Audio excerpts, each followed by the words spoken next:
There you go, I'm on. All right. Good morning, Wisconsin. My name is Chris. I got in from California yesterday. Couple initial reactions to Wisconsin. One is, you guys have fall. You guys actually have seasons, so that's kind of nice. We just came from a massive heat wave in California. It was a week long, record-breaking 104 Fahrenheit, kind of crazy. So I asked the team, like, how should I dress for this place? And they said, like a lumberjack. I'm like, all right, I got flannel packed and that sort of thing. Second observation about your city, you guys really love your roundabouts. I've never gone through 3 in a row before. I'm like, okay, this is different. Okay, thank you. Today I'm going to continue our series to Get to Work, Part 2. So Troy's been introducing me as this hacker from Silicon Valley. I want to just kind of break down that term because I think that term is overloaded. So I'm going to use this term that Vint Cerf used. He's one of the fathers of the internet. He says this. He says, the word hacker has been terribly abused in popular culture. A hacker is someone who likes to tinker, who likes to understand how things work. So that in a nutshell, I think is like my superpowers. I like to tinker and figure out how things work. And my claim to fame is I've won the most hackathons in Yahoo's history. What a hackathon, it's this competition where people come together for 24 hours to come up with something amazing. So you come with an idea, get a team together, and you build it, and you get to present it in front of executives and judges at the company. And if they really like an idea, they might fund your project, and it might become a real thing. So I won a lot of these. So at Yahoo, I competed in 15 of them. I won 13 of them. Over that time span, I worked with 95 different people, including engineers, designers, and product people. I've built about 73 of these prototypes, filed a bunch of patents around them. 2 of them even made it out into the real world. And on average, one of these competitions, I sleep for about 20 minutes.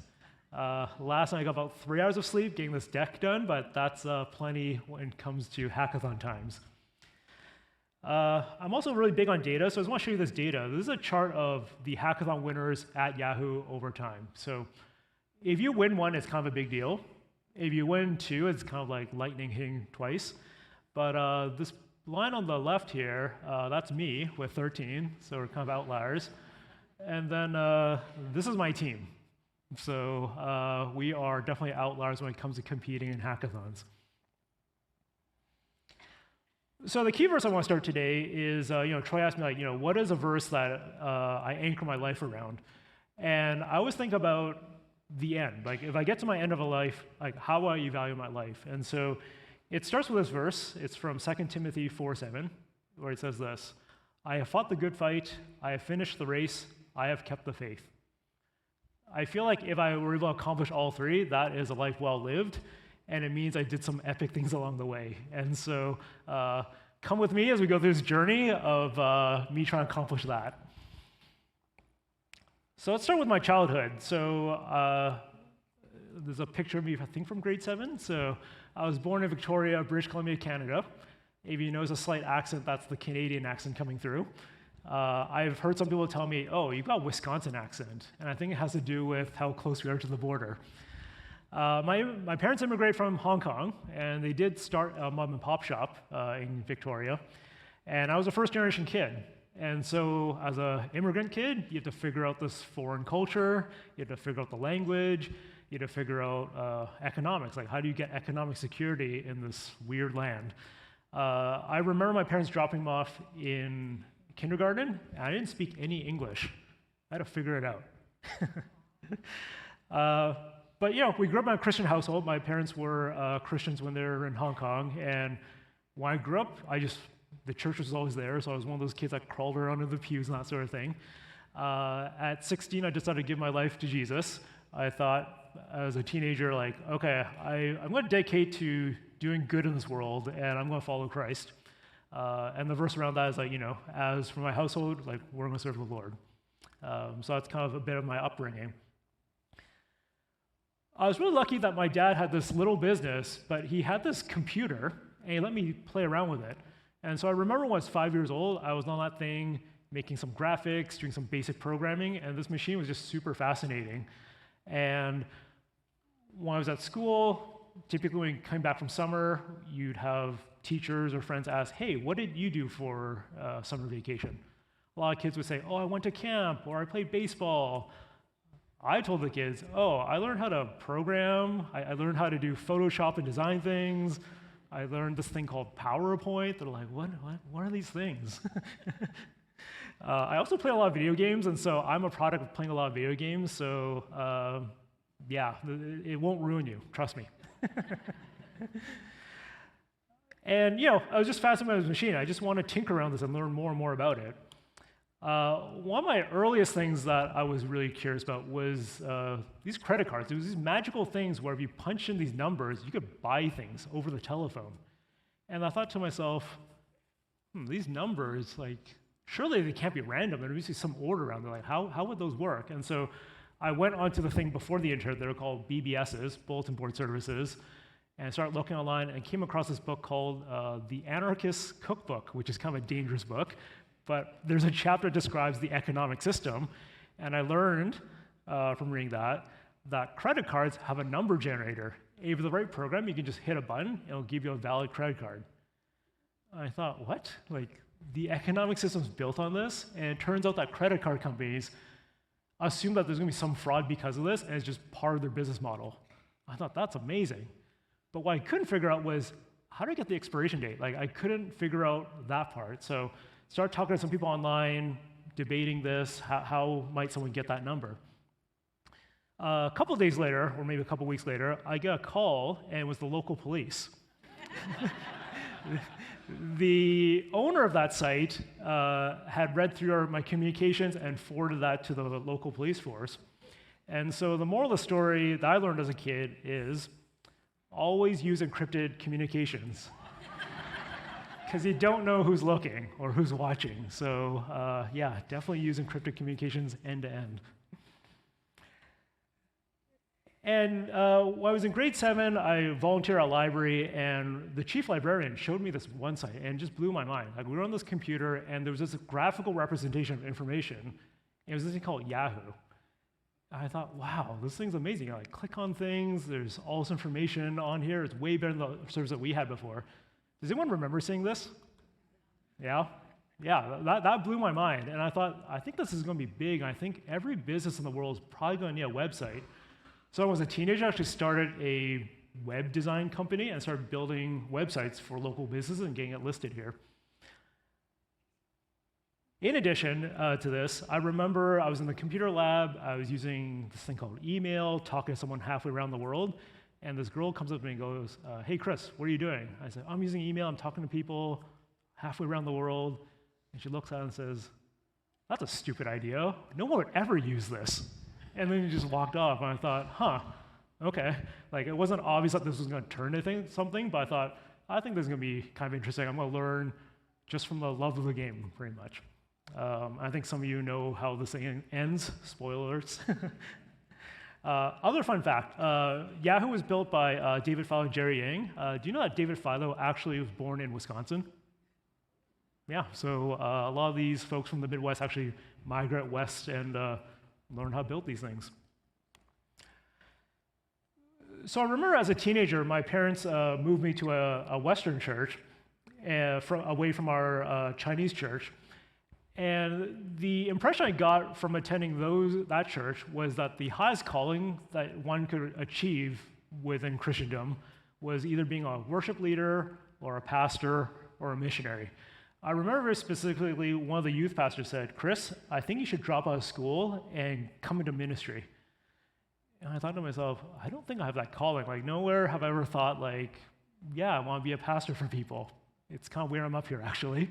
And I wasn't going to drop out of school, so I go, I'll volunteer, I'll help you out, but that's not really, I don't feel like that's my following. I've never heard God tell me that. Other kind of observation I had was, there was a missionary that was trying to go to the world, and they were trying to raise money by selling trinkets to fund their trip. And it took them about, I think, maybe 3 or 4 years to get there. And I remember as a kid, thinking about it and thought, if this person just worked minimum wage, they could get there in about 8 months. And so perhaps spiritual people need someone with some business sense to help them with a plan to achieve their goals for Jesus faster. And so that was kind of my takeaway as a teenager from church. Then, so I did not drop out of school. I actually did go to university. And some takeaways from that experience was, one, this is like the first place where I was in a really secular place, because I actually went to a Christian school, went to church all my life. But in university, these Christian talking points that we were programmed to use just didn't work. They just weren't very compelling. You came across this marketplace of ideas, and the best ideas kind of went out. And we basically need to figure out better ways to represent ourselves, and the talking points just weren't working. In addition, it's really important to understand other people's worldviews, and so university is a place to really open up your mind, see where other people from different cultures, how they're thinking, what their worldviews are, and be empathetic about it and listen to what they're thinking as well. And so that was fairly important for me to understand, how do you communicate to people in a secular workforce? It kind of started there at university. And so the big takeaway here is, how do we talk to the secular world without sounding like we're crazy people? And that's really important for this day and age, especially. In addition, I think that if we have the good news, the world needs to know what the church is for, not what it's against. I think when they know what it's for, we can find more common good together and more allies together, rather than pointing the finger at people.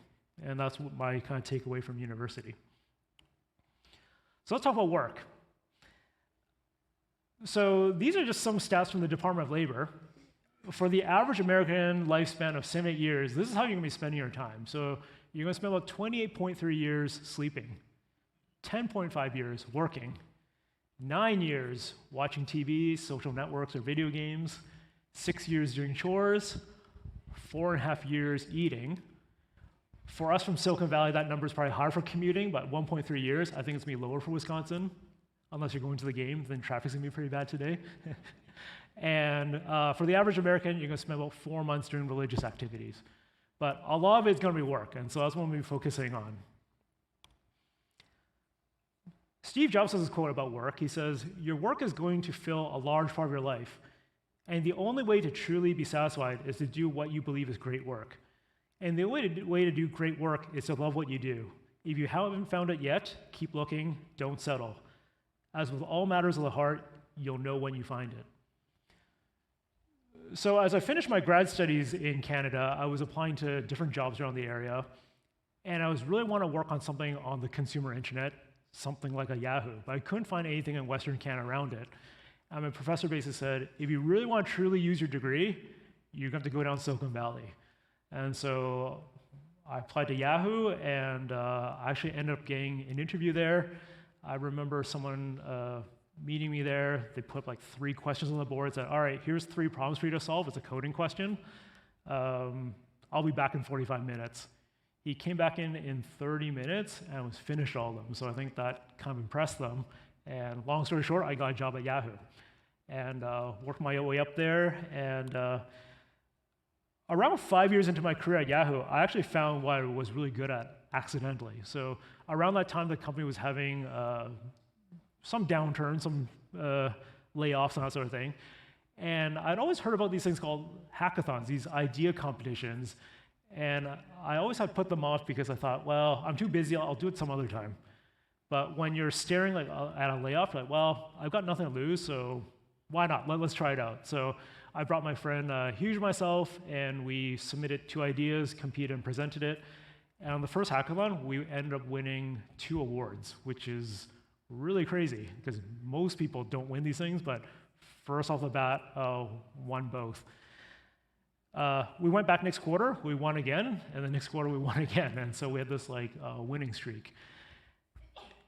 And so everyone wanted to join the team because it's like, oh, if you're on Christian's team, you're going to win, but you can probably see how this is probably going to end, right? Like, this is not sustainable. And so I actually hit this one hackathon, and I lost, and I thought, this is an outrage. Don't they know who I am? I'm Chris Chan. That doesn't work with judges. And I went back to the next one, lost again, and I just couldn't win anymore. And at that point, I had a bunch of people basically say, okay, we're going to do our own thing. We're not going to team up with you anymore because, this guy's just not winning anymore. And so I basically spent about a year in the wilderness trying to figure out, okay, like, how do I get back at this? And so my identity and worth got tied to winning, and that's like really not a good place to be, right? Because all good things have an end to it. And I remember around that period, one of the pastors of my church came up to me and said, hey, there's this church that we're doing a faith and work talk. I want you to speak at it. I said, why would you want me to speak at it? Like, I'm this guy that's like losing these competitions. I'm going nowhere right now. I'm trying to figure things out. Why would you want me to speak at this? And he said, failure is part of the game, and if even one person benefits from the talk, then I think you should go. And so I did do the talk, and at the end of it, a couple people came up and told me, hey, thank you for sharing that. Like, I'm going through some hard things as well. It's really great being transparent about that. So, and that time period made me kind of rethink, like, okay, if I can't win, what do I do next then? And so at this time of reinvention, I decided, okay, if I can't win these anymore, I'm going to teach the next generation of people how to win these with what worked for me, and perhaps they will start winning. I remember being a mentor at another one of these hackathons, and this girl comes up to me and goes, hey, Chris, can you help me with this problem? I can't figure out this code, and working through her, solve it. And I asked her, like, hey, where's your team? Like, shouldn't they be helping you with this? And she said that, oh, my team is mostly senior engineers, and they didn't want me on their team because I was too junior. I'm going to hold them back. And I thought, this is kind of offensive to the hacker ethos, because we're all about helping each other, and your position, your title doesn't really matter. If you have a great idea and great execution, that should be enough. And so I told her, you know what? Come back next hackathon. We're going to come together, form a team, and we're going to win this thing. I promised her that. What she didn't know was I was not winning these things anymore, and so I made a claim about that. Anyways, next hackathon, we partner up, we come with an idea, present it, and we end up winning. And so I unlocked something very special there, right? We get people to work together with new talent, new blood, and we were back. Like, we had actually better ideas than the ones that I had just by myself. We can kind of co-create with other people. Next one, we brought on more people, more young people, and we won that again.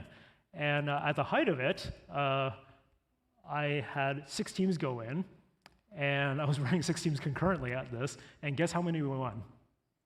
6. That's way too greedy. We won 4.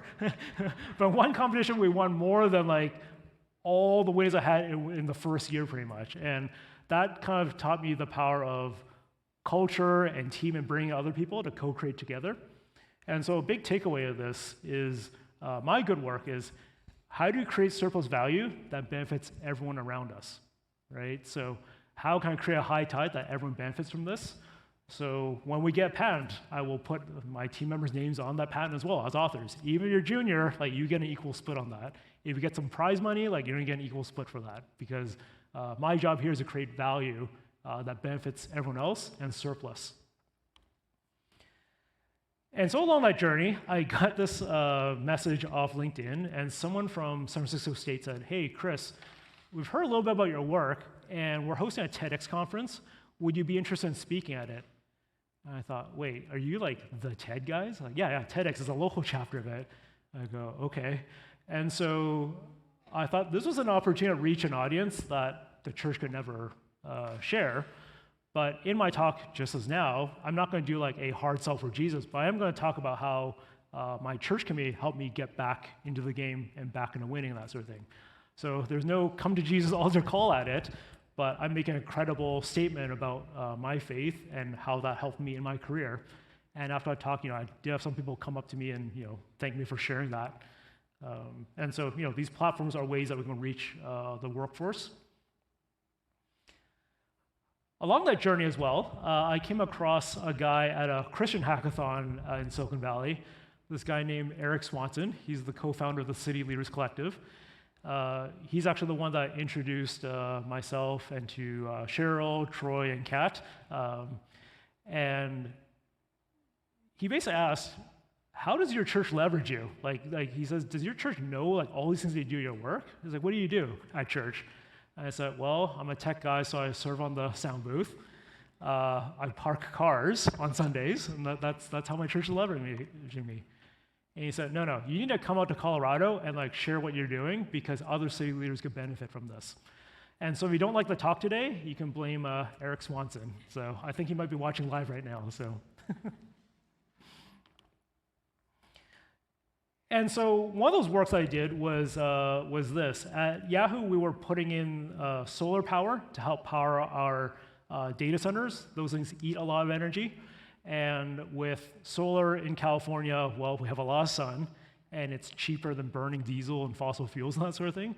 And so not only is it better for the air, but also saves you money and that sort of thing.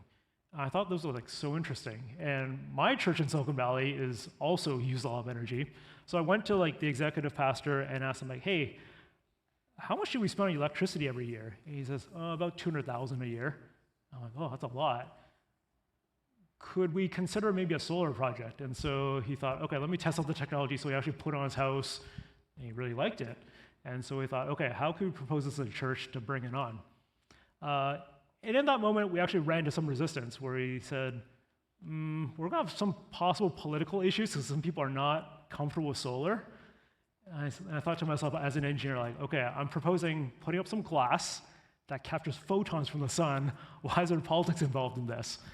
But reason kind of prevailed when we did some cost-benefit analysis, and we found that we put on solar panels on our church, we would save between $1.5 million to $2 million over 20 years. So that kind of ended that debate pretty quick. But that's an example of where your work can benefit church, and that is much more significant than how much I would ever tithe, right? It's these ideas and innovation that we bring in from the workplace. So a key takeaway is, how might your marketplace skills serve the church, even if the church isn't asking you? Consider that.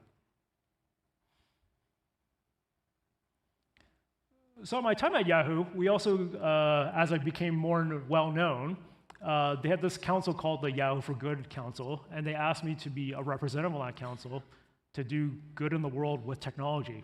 And so some of the things I've worked on there is, for example, we would visit kids from underprivileged backgrounds and schools and share with them, how does one even get into tech? Like, what is the path of that? Oftentimes, people will not pursue a career in that if they don't know someone that's been through that path. Other projects I've worked on, I got tapped to go to Cuba to share how does entrepreneurship work in a private economy. Cuba at the time was trying to open up their economy a bit from pure communism to somewhat of a private market, and they need to figure out who can go down there. And I said, well, I'm a Canadian, my passport works, like we have no sanctions, so I actually got to go down there and talk to entrepreneurs down there. And what was really interesting was they were building something just like Yahoo. Like their progress was basically what we were about 20 years ago. And so got to meet some people that you would never expect meeting. And so yeah, that's some of the tech for good work that we did in the workplace. And so I really like this quote from Mark Twain. He says this, he says, "Travel is fatal to prejudice, bigotry, and narrow-mindedness, and many of our people need it sorely on these accounts." And so I think when we travel, meet with people that don't quite see the same way we do, we can build more empathy and understand the world better and be a better witness for Jesus.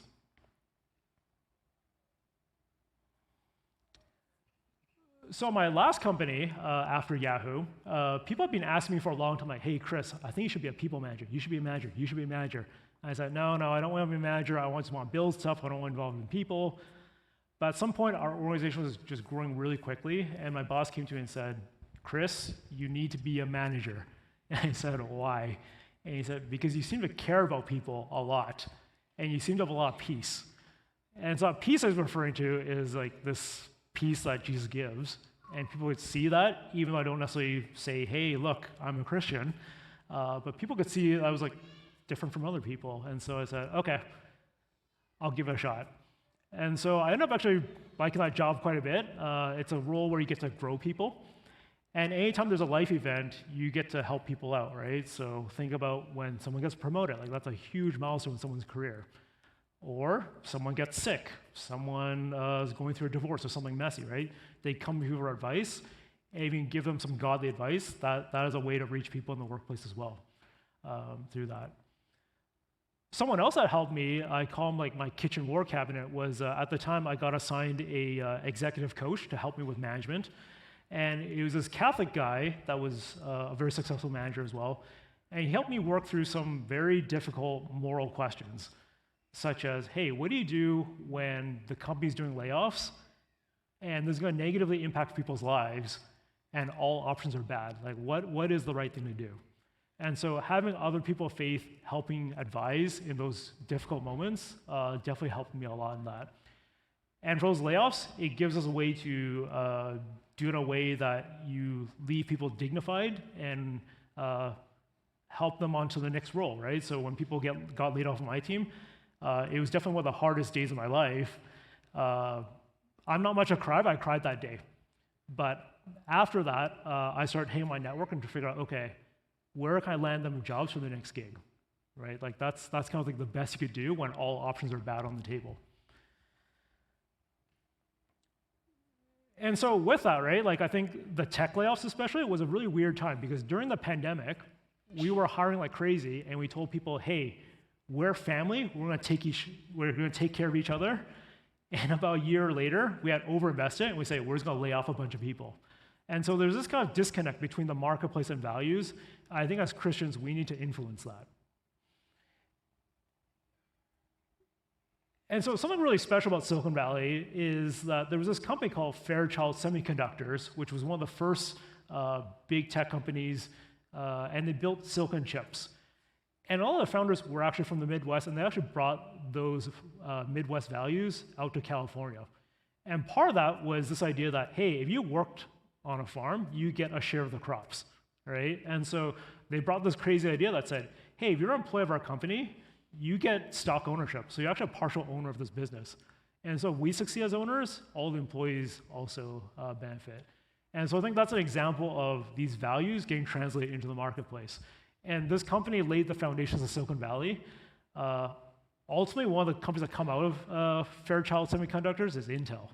Like you can actually trace most companies back to this original one, but they create this culture of sharing the wealth, and that's pretty amazing. That diagram up there is a silicon transistor. People used to hand solder these things together by hand. Now if you look at like this laptop, it's probably got billions, if not trillions of them, but they're like microscopic. It's pretty amazing. And so when I left my last company, I tried to figure out, okay, what am I going to do next with my life? I could work for another big tech company, but fundamentally what they're trying to do is to get you to click more ads, watch more advertisements, buy more things. And so I really wanted to get into fintech space, and this is our current mission, is to make financial security accessible to everyone, because I think that could be life-changing for people if you help someone with their financial security. And that's something that, as an immigrant kid, like I'm very thankful the Lord provided for us around that. Like I remember when I went to university, we didn't have a plan for that. Like we didn't necessarily have like a budget set aside for that.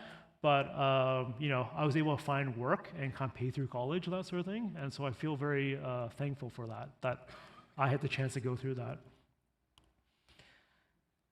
And so I really like this quote from President Franklin Roosevelt. He says, "The test of our progress is not whether we add more to the abundance of those who have much.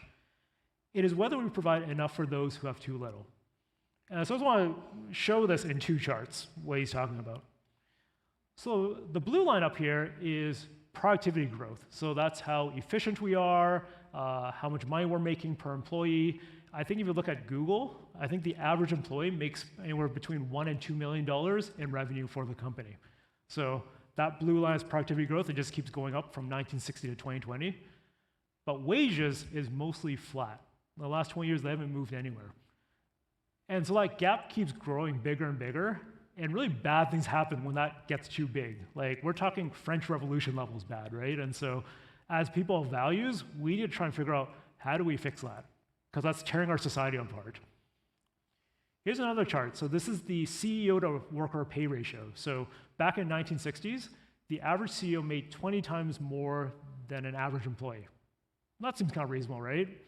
But you see something happens after the 1990s, right? It accelerates, and the gap is now almost 400 to 1, right? And that gap is massive. So something accelerated in the 1990s, and we need to figure out what happened, and we need to fix that. So I'll end with this. I saw this video at a conference in Norway. It was a sister organization to the Nobel Peace Prize, and they had convened a bunch of leaders together to talk about society and human rights. And they showed this video from the 1940s with Charlie Chaplin talking about some of these issues that society is having, and it's kind of shocking that still applies today. So I wanted you to take a look at this video, and we'll go from there. Thank you so much.